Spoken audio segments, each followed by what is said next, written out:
हिंदी की जानी मानी लेखिका गीतांजलि श्री को इंटरनेशनल बुकर प्राइज मिला है। वो हिंदी की पहली लेखिका हैं जिन्हें यह पुरस्कार मिला है। यह पुरस्कार उनके उपन्यास रेत समाधि के अंग्रेजी अनुवाद टूम्ब ऑफ सैंड के लिए मिला है। अनुवाद डेजी रॉकवेल ने किया है। इस पुरस्कार की घोषणा लंदन में की गई है। हिंदी साहित्य जगत में चारों ओर खुशी की लहर है। आइए अब विस्तार से जानते हैं गीतांजलि श्री के बारे में। गीतांजलि श्री भारत में जानी मानी लेखिका हैं, कथाकार हैं। अलग तरह के विषयों पे लिखती हैं। उनकी खासियत क्या है? उनके छोटे छोटे वाक्य सीधे दिल को छूते हैं। वे कहीं से अपने लेखकीय कौशल को इस कदर उभारती हैं कि कोई मृत वस्तु भी एक पात्र के रूप में बोलने लगती है। हालांकि रेत समाधि उनका पहला उपन्यास नहीं है। उन्होंने इससे पहले कई पुस्तकें लिखी हैं, जिनमें उपन्यास की अगर बात करूं तो माई, हमारा शहर उस बरस, तिरोहित, खाली जगह और रेत समाधि का जिक्र तो मैंने किया ही। कहानी संकलनों की बात करूं तो अनुगूंज, वैराग्य, यहाँ हाथी रहते थे, उनकी प्रतिनिधि कहानियाँ और भी 2-3 कहानियों का संकलन उनका आ चुका है। लेकिन चर्चा उनके इस पुस्तक की हो रही है, इस लेखन की हो रही है। हालांकि उनकी कहानियाँ, उनके उपन्यास शीर्षक यह बता रहे हैं कि वह किस तरह के विषयों पे लिखती रही। माँ और साकुरा, किसी भी पात्र को वह अलग ढांचा देती हैं। छोटे छोटे वाक्यों को शुरू करती हैं और 3 शब्द में वाक्य खत्म हो जाते हैं। इस तरह से उनका कथा विन्यास। गीतांजलि श्री को जिस रूप में हिंदी जगत को पहचानना चाहिए उस रूप में भले ही ना पहचानता हो, लेकिन अंतर्राष्ट्रीय स्तर पर वे पूरी दुनिया में अलग अलग भाषाओं में, फ्रेंच, जर्मन, इन जगहों पे जानी गई हैं और कई जगह फेलोशिप भी उनको मिली है। Scotland, Switzerland, Germany, Iceland, France, Korea, Japan, इन देशों में यात्रा कर चुकी हैं, वहाँ पे व्याख्यान दे चुकी हैं। स्थानीय स्तर पर बनवाली सम्मान, कृष्ण बलदेव वैद्य पुरस्कार मिला है। लेकिन उनका दखल हिंदी और अंग्रेजी दोनों भाषाओं में है। चूँकि वे यूरोपियन भाषाओं में उनके अनुवाद पहले से होते रहे हैं और वहाँ उनके लेखन को काफ़ी पसंद किया जाता रहा है। जिस रेत समाधि की मैं बात कर रहा हूँ, जिस उपन्यास की बात कर रहा हूँ, यह उपन्यास फ्रेंच में भी पुरस्कार के लिए, एक बड़े पुरस्कार के लिए नामित हो चुका था। हिंदी की जानी मानी लेखिका गीतांजलि श्री को इंटरनेशनल बुकर प्राइज मिला है। वो हिंदी की पहली लेखिका हैं जिन्हें यह पुरस्कार मिला है। यह पुरस्कार उनके उपन्यास रेत समाधि के अंग्रेजी अनुवाद टूम्ब ऑफ सैंड के लिए मिला है। लेकिन बड़ा सवाल यह है कि रेत समाधि आखिर है क्या? आप भी जानना चाह रहे होंगे, तो आइए जानते हैं कि आखिर रेत समाधि उपन्यास में है क्या। रेत समाधि एक ऐसा उपन्यास है जो एक बुजुर्ग महिला के बहाने अंतर्राष्ट्रीय, खासकर भारत और पाकिस्तान की सीमाओं को तोड़ता है। वह व्यक्ति के मूल्यों को स्थापित करता है और एक महिला के जीवन में उस खुशियों को इस कदर लाता है कि एक 80 साल की विधवा है, उसका पति, मतलब विधवा क्या है, 80 साल की उम्र में उसके पति का देहांत होता है। कायदे से वह औरत सोचने लगती है कि मैं अपनी पूरी जिंदगी जी चुकी, मेरे लिए तो अब जीवन खत्म है। इसलिए वो चारपाई पर पड़ती है और पीठ कर लेती है अपने सारे नाती बाल बच्चों के लिए, बेटे पोते पोतियों के। वो कहती है मेरे लिए संसार खत्म है, मैं तो उठूंगी नहीं। अब बच्चे पीछे पड़ जाते हैं कि तुम उठोगी क्यों नहीं, तुमको उठना पड़ेगा, पीठ फेरने से काम नहीं चलेगा।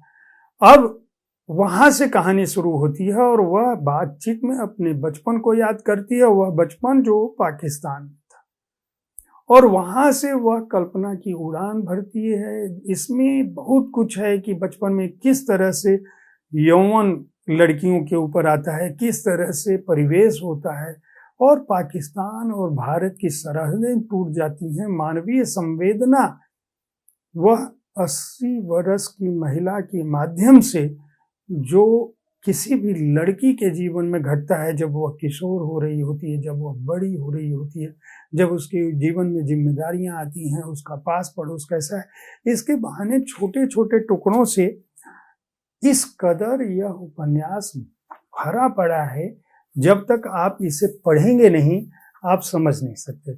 वैसे यह एक गंभीर साहित्यिक कृति है, अपने आप में इसका कथा विन्यास, इसकी बनावट, इसका शिल्प सब कुछ बहुत गंभीर है।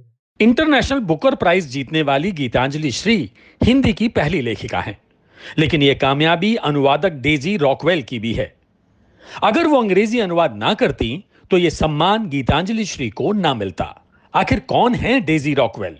डेजी रॉकवेल एक जानी मानी अनुवादक हैं। उनके बारे में मैं बता दूं कि वह अमेरिका में पैदा हुई और जब वह 9 साल की थी तभी भाषाओं के प्रति उनका प्रेम बढ़ने लगा। डेजी रॉकवेल ने लैटिन अमेरिकी भाषाएं, भारत की भाषाएं, उर्दू और हिंदी, दक्षिण एशियाई भाषाएं, इन भाषाओं पर बहुत सारा काम किया है।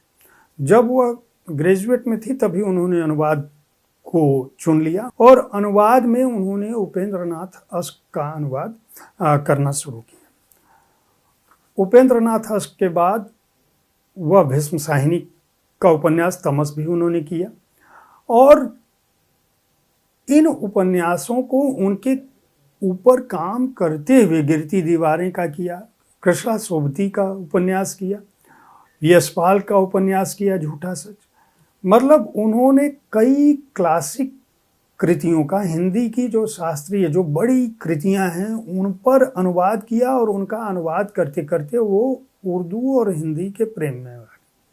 उर्दू हिंदी के प्रेम में आ गई तो चूंकि वह इस भाषा को बहुत अच्छी तरह से समझती थी, इसलिए उन्होंने बंटवारे को अपना विषय बनाया और बंटवारे पर उन्होंने बहुत कई कृतियों का, जितनी कृतियों का मैंने नाम लिया या जिन लेखकों का नाम लिया, वे लोग भारत के पाकिस्तान के विभाजन की पीड़ा को व्यक्त करने वाले लोग रहे। डेजी रॉकवेल ने उसी को अपना माध्यम बनाया और अंग्रेजी में पाश्चात्य जगत को, यूरोपीय जगत को उन्होंने अपने अनुवाद से इस कदर अभिभूत कर दिया कि अब उन्होंने जब गीतांजलि श्री के उपन्यास रेत समाधि को किया, जिसकी शुरुआत उन्होंने 2018 में की थी। 2018 में उन्होंने अपने एक इंटरव्यू में यह कहा था कि वे इन दिनों गीतांजलि श्री के उपन्यास पे काम कर रही हैं। डेजी रॉकवेल की एक और खासियत है कि वे किसी भी उपन्यास को अपनी भाषा दे देती हैं। वे केवल अनुवाद नहीं कर रही होती हैं, वो केवल शब्दों को नहीं बदल रही होती हैं, बल्कि उसकी भावनाओं को पश्चिम जगत किस रूप में समझेगा उस रूप में भी रख देती हैं। उनका खुद उस साक्षात्कार में कहना था कि मैं किसी भी ड्राफ्ट को कम से कम 5 बार देखती हूँ। बिना 5 बार किसी भी चीज़ को लिखे हुए मैं उसको फाइनल रूप नहीं देती हूँ। उसके बाद मतलब उनका लिखा हुआ वो अनुवाद एडिटर के पास जाता है, वहाँ भी वो बार बार बदलाव करती रहती हैं। इसीलिए निश्चित रूप से रेत समाधि का जब उन्होंने अनुवाद किया होगा तो यह समझने के लिए मुश्किल नहीं है कि उन्होंने इस पुस्तक को किस तरह से अपना एक रूप दे दिया होगा। यानी जब वो कहती हैं कि टॉम्ब ऑफ सैंड्स, तो रेत समाधि को वो टॉम्ब कहती हैं, उसको कोई दूसरा नाम नहीं देती हैं ताकि लोग समझ सकें। गीतांजलि श्री को इंटरनेशनल बुकर प्राइज क्या मिला? पूरे हिंदी साहित्य जगत और देश के साहित्य जगत में हंगामा मच गया। हर कोई ये जानना चाहता है कि आखिर ये बुकर प्राइज है क्या। बुकर काफी सम्मानित पुरस्कार है। दुनिया भर में इसकी अपनी एक ख्याति है।